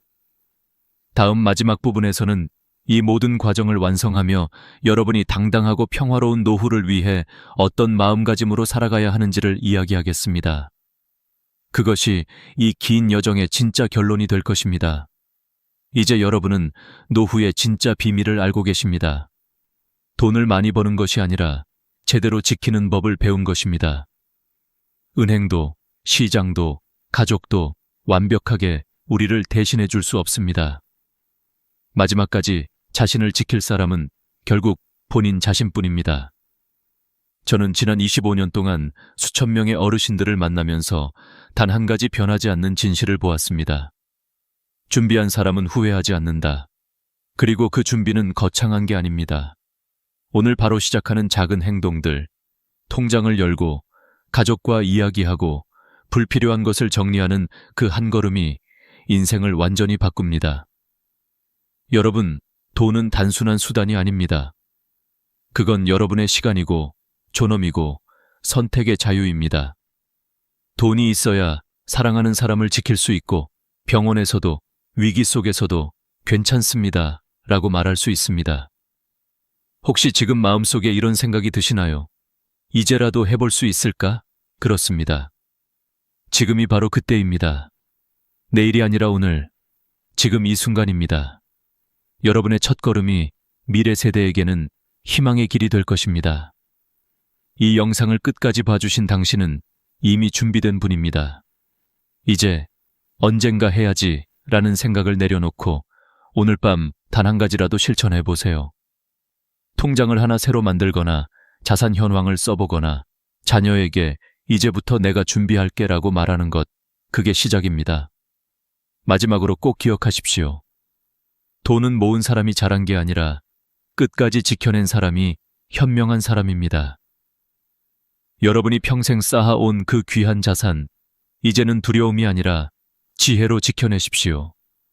당신의 노후는 아직 늦지 않았고 지금 이 순간부터 충분히 다시 시작할 수 있습니다. 오늘 함께 해주셔서 진심으로 감사합니다. 여러분의 인생이 평화롭고 따뜻하며 존엄으로 가득하길 바랍니다. 좋아요와 구독을 눌러주시면 다음 이야기 1억 2천만 원을 지키는 사람들의 실제 사례로 다시 찾아뵙겠습니다. 편안한 밤 되세요. 감사합니다. 월 60만 원으로 어떻게 사냐고요? 미쳤다고들 하겠죠. 그 말로 나는 이 영상을 시작하고 싶었습니다. 처음엔 나도 그랬어요. 75년을 살면서 돈이 있어야 행복하다는 말을 믿어왔으니까요. 하지만 지금 나는 월 60만 원으로 살아가며 누구보다 평온합니다. 그리고 그 안에서 나는 진짜 자유를 찾았습니다. 나는 경북의 작은 시골 마을에서 태어났습니다. 부모님은 평생 농사만 지셨고 나는 그 속에서 여자는 참고 살아야 한다는 걸 자연스럽게 배웠습니다. 시집을 가고 시어머니를 모시며 남편을 챙기고 아이들을 키우는 게 나의 전부였어요. 그게 당연한 삶이었고 효도라는 말의 의미도 그 안에 있다고 믿었습니다. 손주들이 태어났을 때는 참 행복했어요. 새벽마다 깨서 젖병을 드고 작은 손을 잡아주며 이 아이들이 커서도 나를 기억해주겠지, 그런 생각을 했습니다. 그 시절에는 내가 누군가에게 꼭 필요한 존재라는 사실만으로도 행복했습니다. 하지만 그 믿음은 남편이 세상을 떠난 날 함께 무너졌습니다. 정년퇴직을 하고 함께 노년을 보내리라던 남편은 어느 날 갑자기 쓰러졌습니다. 병원 응급실의 냉기, 기계음, 그리고 의사의 한마디. 가족분, 이제 마음의 준비를 하셔야겠어요. 그 말이 내 인생의 선을 갈랐습니다. 그날 이후 나는 혼자가 되었습니다. 장례가 끝나고 나서야 현실이 밀려왔습니다. 식탁에 나란히 놓인 2개의 밥그릇 중 하나가 사라졌고 잠자던 자리에 온기마저 식었습니다. 밤마다 남편이 읽던 신문이 여전히 테이블 위에 있었습니다. 그걸 치우는데 한 달이 걸렸어요. 그때 처음 느꼈어요. 나는 이제 혼자다. 그 후 며느리가 말했습니다. 어머님, 저희 집에서 같이 지내세요. 혼자 계시면 위험하잖아요. 고마웠죠. 정말 고마웠어요. 그래서 그 집으로 갔습니다. 처음 몇 주는 좋았습니다. 손주들과 놀고 같이 밥을 먹고 빨래도 해주고. 그런데 어느 날 저녁 밥을 먹으려는 순간 며느리가 조심스럽게 말했습니다. 어머님, 오늘은 방에서 드시는 게 어떨까요? 손에서 숟가락이 떨어질 뻔했습니다. 아이들이 숙제 중이라 조용히 해야 해서요. 그 한마디가 내 마음 깊은 곳을 찔렀습니다. 그날 이후 나는 식탁에서 사라졌습니다. 방 안에서 혼자 밥을 먹었습니다. 처음엔 괜찮다고 생각했지만 곧 깨달았습니다. 식탁에서 사라진다는 건 가족에서 사라진다는 뜻이구나. 며느리는 미안한 얼굴을 했지만 나는 더 이상 말을 할 수 없었습니다. 그 후 작은 딸 집에 며칠 가보았지만 거기서도 비슷했습니다. 엄마, TV 소리 좀 줄이실래요? 밤에 물은 조금만 드세요. 애들이 깨요. 그때 느꼈습니다. 나는 이제 누군가의 불편함이 되었구나. 그날 밤 물잔을 들었다가 그냥 내려놓았습니다. 내가 여기 있어도 되는 걸까? 75년을 살며 처음 느껴본 감정이었습니다. 가족의 웃음소리 사이에서도 나는 외로웠습니다. 같은 공간에 있었지만 나는 이미 다른 세상에 있었습니다. 천장을 바라보며 오래 생각했습니다. 내가 부모님을 모시던 시절이 떠올랐어요. 그때 나는 얼마나 당연하게 부모를 돌봤던가. 함께 사는 게 효도다. 그렇게 믿었죠. 하지만 세상은 변했습니다. 자식들도 힘들고 직장도 불안하고 교육비도 감당하기 어렵습니다. 그 속에서 부모의 노후까지 떠맡는 건 그들에게도 무거운 짐이겠죠. 그 사실을 이해하면서도 마음 한켠이 아팠습니다. 나는 평생 가족을 위해 살았는데 이젠 가족이 나를 외면하는구나. 그날 밤 나는 결심했습니다. 이제부터는 내 인생을 내가 책임지자. 누구의 집도 누구의 식탁도 아닌 내 공간에서 내 방식으로. 그때부터 나의 새로운 노년이 시작되었습니다. 하지만 그 길은 결코 쉽지 않았습니다. 그건 외로움과 싸우는 길이었고 세상이 정해놓은 노인이라는 틀을 깨는 싸움이었습니다. 그 후 나는 큰며느리의 집에서 지내기 시작했다. 그 집은 새로 지은 아파트였고 공기청정기 냄새가 늘 났다. 손주들은 반갑게 나를 맞이했다. 할머니 하고 안겨오는 그들의 따뜻한 천이 잠시 나를 위로했다. 처음 몇 주는 즐거웠다.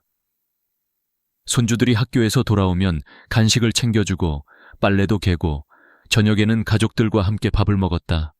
나는 속으로 생각했다. 그래, 아직 나도 누군가에게 필요하구나. 하지만 그 행복은 오래가지 않았다. 어느 날 저녁이었다. 반찬으로 김치찌개를 끓였는데 손주가 말했다. 엄마, 너무 짜. 며느리가 나를 흘끗 쳐다봤다. 어머님, 다음엔 조금 덜 짜게 해주세요. 그 말에 나는 얼어붙었다. 별일 아닌 듯 보였지만 그날 밤 나는 잠을 이루지 못했다. 그때부터 무언가 달라지기 시작했다. 집안의 공기가 변했다. 며느리는 더 이상 내게 집안일을 부탁하지 않았고 식탁에서 내 자리가 조금씩 멀어졌다. 결정적인 순간은 어느 날 저녁이었다. 온 가족이 밥을 먹으려 식탁에 모였을 때 며느리가 말했다. 어머님, 오늘은 방에서 드시면 어떨까요? 그 한마디에 숟가락이 손에서 떨어질 뻔했다. 아이들이 숙제 중이라 집중이 안 된대요. 어머님이 밥 드실 때 소리 나서. 순간 숨이 막혔다. 그 말이 틀린 것도 아니었다. 하지만 마음 어딘가에서 무너지는 소리가 들렸다. 그날 이후 나는 내 방에서 혼자 밥을 먹기 시작했다. 처음엔 괜찮다고 스스로를 다독였다. 아이들도 공부해야 하니까. 며느리도 바쁘니까. 하지만 그 고요한 방 안에서 나는 매일 조금씩 작아졌다. 숟가락 소리가 울릴 때마다, 벽에 부딪히는 내 그림자를 볼 때마다 나는 더 이상 그 집의 일원이 아니라는 걸 느꼈다. 식탁에서 사라진다는 건 단순히 자리를 옮긴 게 아니었다. 그건 가족이라는 이름에서 지워지는 일이었다. 며칠 후 작은 딸이 전화를 했다. 엄마, 우리 집에 와요. 형님네보다 조용하고 좋아요. 그 말에 나는 조금의 기대를 품었다. 딸의 집은 손주가 둘 있었다. 처음엔 다정했다. 같이 드라마를 보고 손주랑 퍼즐도 맞추고 따뜻한 저녁을 먹었다. 하지만 얼마 지나지 않아 그 집에서도 익숙한 말이 들려왔다. 엄마, TV 소리 조금만 줄여요. 애들 숙제해야 해요. 밤에 화장실 가실 때 조심해요. 애들이 깬대요. 그날 밤 나는 물잔을 들었다가 그냥 내려놓았다. 이제 나는 누구의 공간에서도 마음 편히 숨 쉴 수 없었다. 그때 깨달았다. 아, 나는 이제 누군가의 불편함이 되었구나. 그 사실이 너무도 서러웠다. 내가 평생을 가족을 위해 살아왔는데 이제는 가족의 일상에서 내가 조심스러운 존재가 되었다. 그날 밤 나는 천장을 바라보며 중얼거렸다. 내가 평생 해온 게 잘못된 걸까? 효도는 부모를 모시는 것이라 믿었고 사랑은 가족을 위해 희생하는 것이라 배웠는데 왜 나의 희생은 아무 의미도 남지 않았을까? 며느리도 딸도 나를 미워하진 않았다. 그들은 단지 자신들의 삶을 사는 것뿐이었다. 나는 그 사실을 알고 있었다. 그렇기에 더 아팠다. 나도 이제 내 삶을 살아야겠구나. 그날 나는 결심했다. 남의 집에서 불편하게 사느니 차라리 작아도 내 방에서 내 리듬대로 살아보자. 그 결심을 했던 밤 창밖에서 겨울바람이 불어왔다. 커튼이 흔들렸고 어둠 속에서 나는 스스로에게 속삭였다. 박옥순, 이제는 너 자신을 위해 살아야 한다. 늦지 않았다. 그렇게 나는 새로운 길을 향해 나서기 시작했다. 하지만 그 길의 첫걸음은 너무도 낯설고 외로웠다. 이제 진짜 싸움은 시작이었다. 세상과 그리고 나 자신과의 싸움. 혼자 살기로 결심한 뒤 나는 가장 먼저 건강을 걱정했다. 이 나이에 아프면 누가 도와주지? 그 불안이 밤마다 목을 조였다. 그래서 간병인을 고용하기로 했다. 하루 8시간, 한 달에 450만 원. 큰돈이었다. 그래도 마음의 안정을 사고 싶었다. 처음 며칠은 괜찮았다. 간병인은 젊은 여성이었고 밝게 인사했다. 할머니, 오늘은 뭐 드시고 싶으세요? 약은 식사 후에 드셔야 해요. 그녀의 손길은 따뜻했고 마음이 놓였다. 오랜만에 누군가 나를 챙겨주는 기분이었다. 하지만 일주일쯤 지나자 미묘한 변화가 찾아왔다. 할머니, 다른 집에서는 고기 반찬을 자주 해드리는데 식비를 조금만 더 주시면 제가 더 신경 쓸게요. 처음엔 웃으며 넘겼다. 하지만 그 다음 날, 할머니, 이렇게 검소하게만 드시면 제가 밥하는 보람이 없어요. 저도 사람인데요. 그 말에 마음이 무너졌다. 돈을 주고도 미안해야 하는 관계, 함께 있어도 외로운 관계, 그게 간병인의 현실이었다. 사부 50만 원을 쓰고도 마음은 편치 않았다. 내가 이 돈을 쓴 이유는 돌봄이 아니라 안심을 사기 위해서였다. 하지만 안심은커녕 마음은 점점 더 불편해졌다. 이렇게 살아야 하나? 그날 밤 간병인이 퇴근하고 난 빈집은 유난히 조용했다. 그 정막이 무서웠다. 며칠 뒤 큰딸이 말했다. 어머니, 요양원 알아볼까요? 시설 좋고 간호사도 상주한대요. 나는 잠시 고민했다. 그래, 혹시 모르니까 한번 가보자. 그렇게 요양원을 방문했다. 깔끔했다. 벽은 흰색이었고 복되는 꽃이 놓여 있었다. 간호사들이 친절하게 웃었다. 어르신, 여기선 불편한 거 없어요. 세끼 식사 나오고 운동 프로그램도 있어요. 순간 마음이 조금 놓였다. 그래, 여기가 마지막일지도 모르겠다. 하지만 그 평온은 하루 만에 깨졌다. 아침 6시, 요양원의 벨이 울렸다. 기상 시간입니다. 아직 눈도 뜨지 않았는데 불이 켜졌다. 7시엔 식당으로 가야 했다. 입맛이 없어도 억지로 밥을 먹어야 했다. 남기면 안 되니까. 9시엔 단체 체조, 10시엔 음악 치료. 모든 게 시간표대로였다. 누군가의 관리 속에 사는 삶. 75년을 내 뜻대로 살아왔는데 이제는 기계처럼 움직여야 했다. 그때 깨달았다. 요양원은 편안함을 주지만 자유는 빼앗는다. 같은 방을 쓰던 할머니는 밤새 코를 골았다. 옆방에서는 새벽마다 누군가 악몽을 꾸며 소리를 질렀다.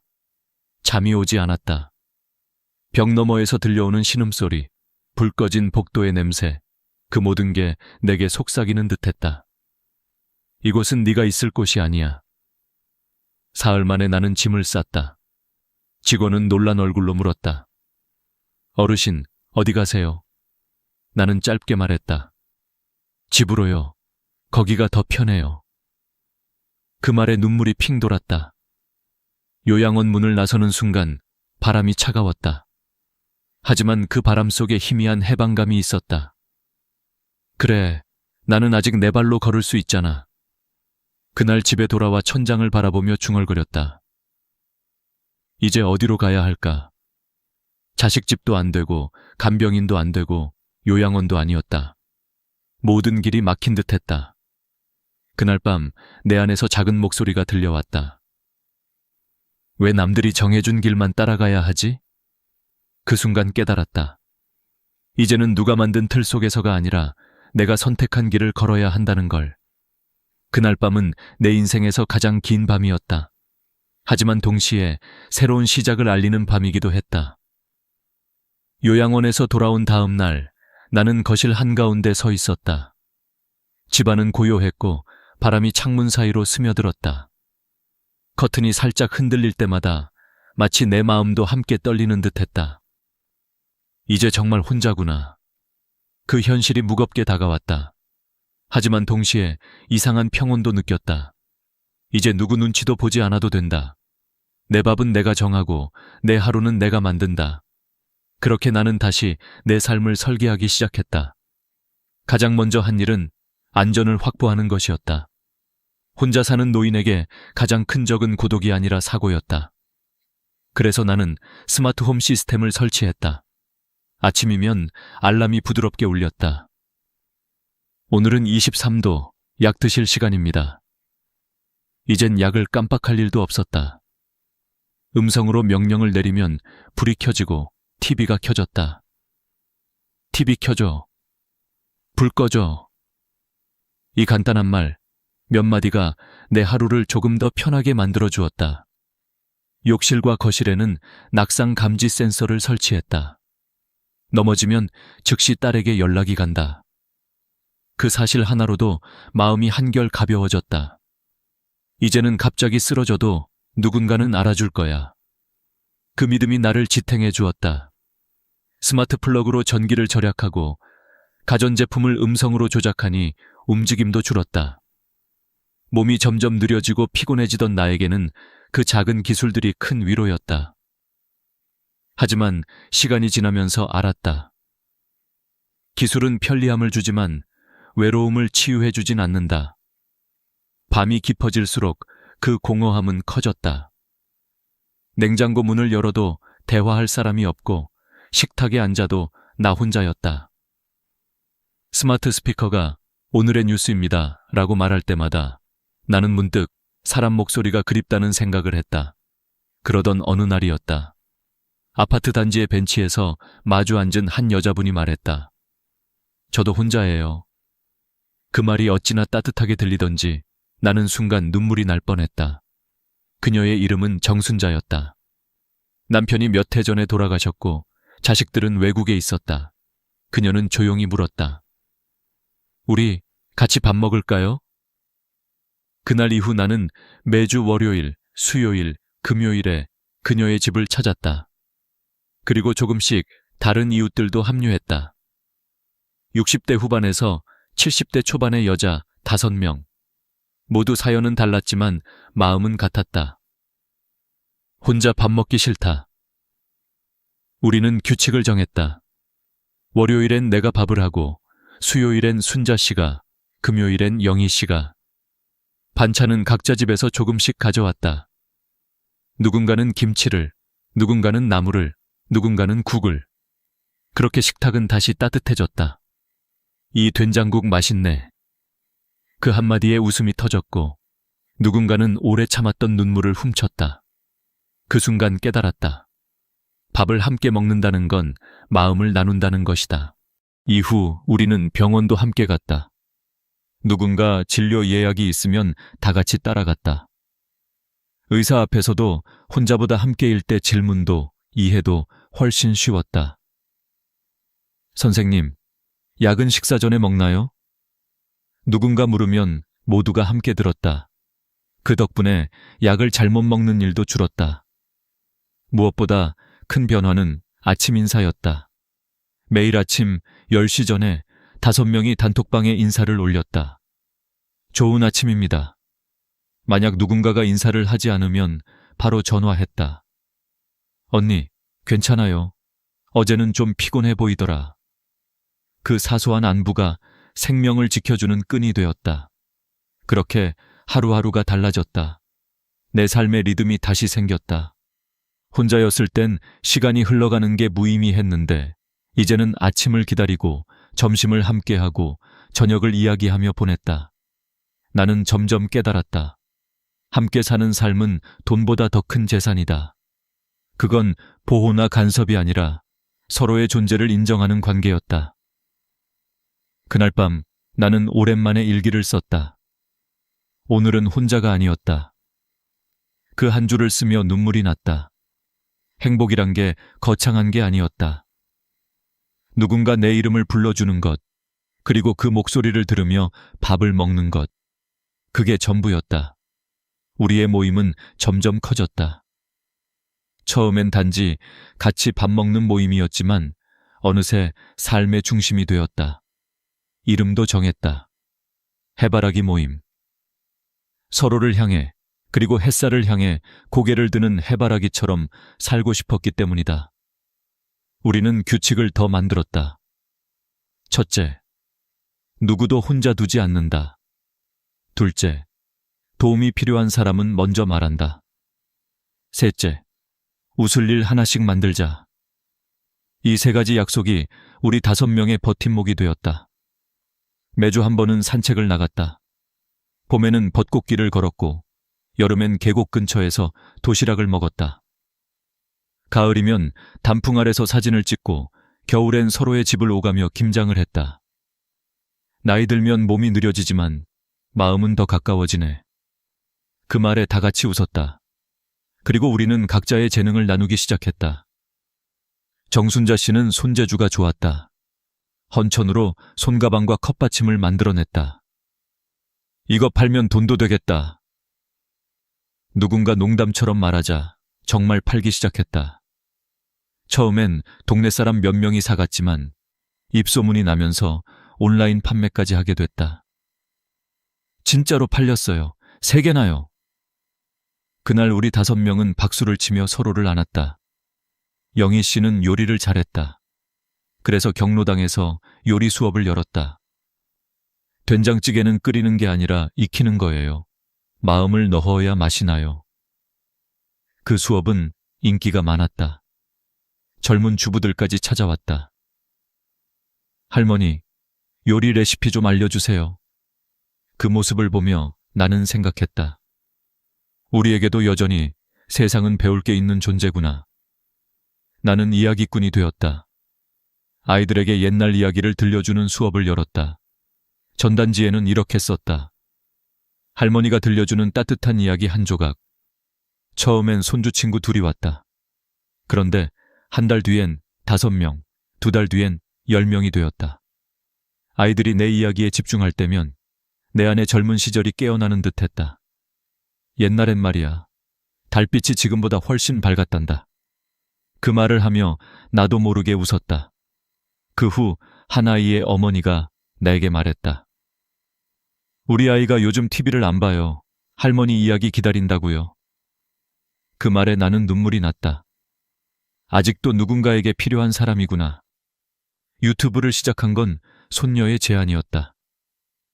할머니, 영상으로 이야기 올려봐요. 할머니의 노후 일기 같은 거요. 처음엔 두려웠다. 화면 앞에서 말하는 게 어색했다. 하지만 괜찮아요, 할머니. 그냥 저한테 이야기하듯이 하면 돼요. 그 말에 용기를 냈다. 첫 영상 제목은 월 60만 원으로 사는 법이었다. 영상은 흔들렸고 소리도 작았다. 그런데 댓글이 달렸다. 할머니, 용기 주셔서 감사합니다. 저도 혼자 살지만 힘이 났어요. 그날 밤 나는 눈물로 댓글을 읽었다. 3달 후 구독자가 1000명을 넘었다.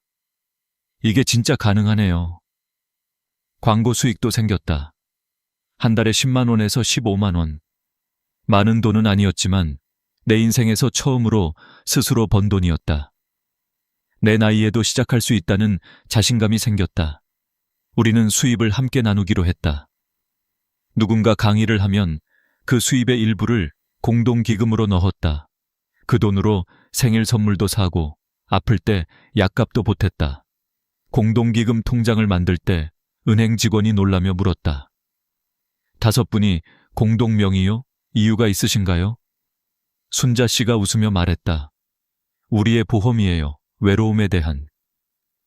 이젠 계산해보면 생활비는 혼자 살 때보다 절반으로 줄었다.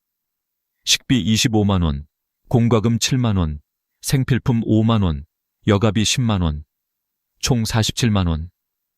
그 대신 얻은 건 돈으로 살 수 없는 것들이었다.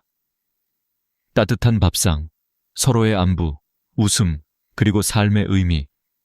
의사도 놀랐다. 박옥순 할머니, 혈압이 많이 안정됐네요. 약을 줄여도 되겠어요. 나는 웃으며 대답했다. 그냥 덜 외로워졌어요, 선생님. 그날 밤 우리 5명은 둥근 식탁에 둘러앉아 말했다. 우리 정말 잘하고 있는 거죠? 누군가 대답했다. 응, 지금이 진짜 인생이야. 그리고 모두가 고개를 끄덕였다. 어느덧 우리 해바라기 모임이 생긴 지도 1년이 넘었다. 처음엔 단지 외로움을 달래려 시작한 모임이었지만 이제는 인생의 2번째 봄처럼 느껴진다. 우리는 나이 듦을 두려워하지 않게 되었고 혼자라는 사실이 더 이상 슬픔이 아니라 선택이 되었다. 하루의 시작은 여전히 단톡방 인사로 열린다. 좋은 아침이에요. 오늘도 건강합시다. 누군가가 답하지 않으면 바로 전화가 온다. 언니, 왜 연락이 없어요? 괜찮아요. 그냥 늦잠 좀 잤어요. 그 짧은 대화 속에서 서로의 생명을 확인한다. 이건 단순한 안부가 아니다. 당신은 소중해요. 라는 신호다. 우리는 매달 한 번 감사 모임을 연다. 누군가는 그달에 감사했던 일을 이야기한다. 지난달엔 약값을 같이 내줘서 고마웠어요. 내가 넘어졌을 때 달려와줘서 정말 고마워. 그리고 서로를 안는다. 이 단순한 포옹이야말로 진짜 치료였다. 경제적으로도 안정이 생겼다. 나는 이야기 수업으로 월 20만 원, 유튜브 수익으로 15만 원 정도를 번다. 그걸로 커피도 사고 생일 케이크도 산다. 정순자 씨는 수공예품을 팔아서 월 30만 원을 번다.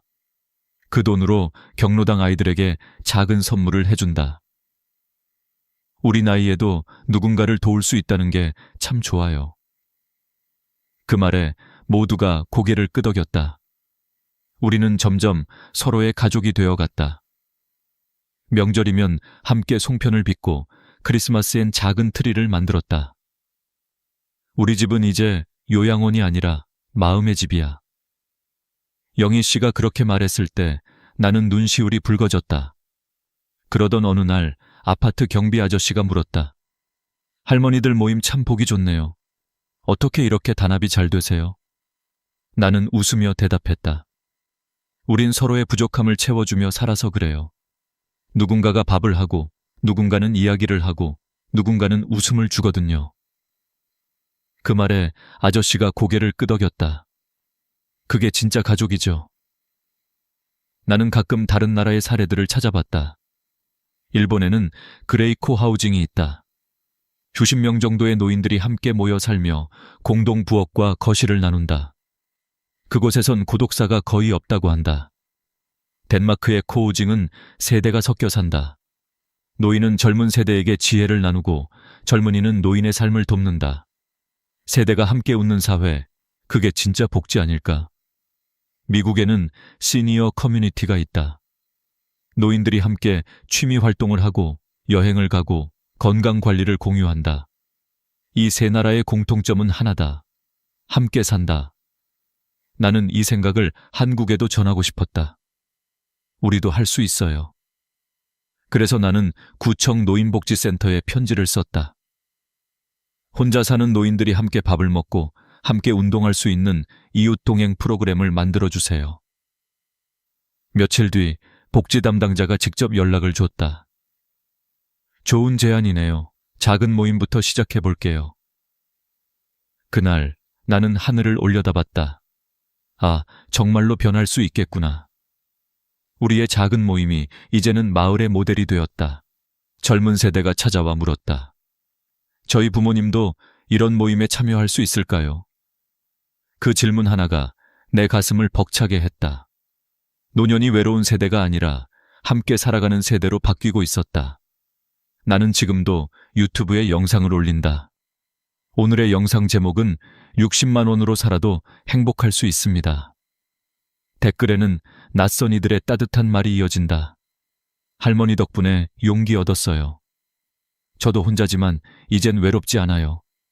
그럴 때마다 나는 웃는다. 우리가 만든 이야기가 누군가의 내일을 바꿀 수도 있겠구나. 밤이 깊으면 나는 해바라기 모임 단톡방을 다시 열어본다. 잘 자요, 내일 봐요. 그 말 한 줄에 따뜻함이 번진다. 혼자지만 혼자가 아니다. 요양원도, 간병인도, 자식의 집도 아닌. 함께 사는 노후 그 나는 지금 살고 있다. 이제 나는 두렵지 않다. 내일이 어떻게 오더라도 내 곁에는 웃는 얼굴 5명이 있기 때문이다. 그리고 나는 이렇게 말하고 싶다. 당신도 할 수 있습니다. 혼자가 아니면 인생은 언제나 다시 시작됩니다.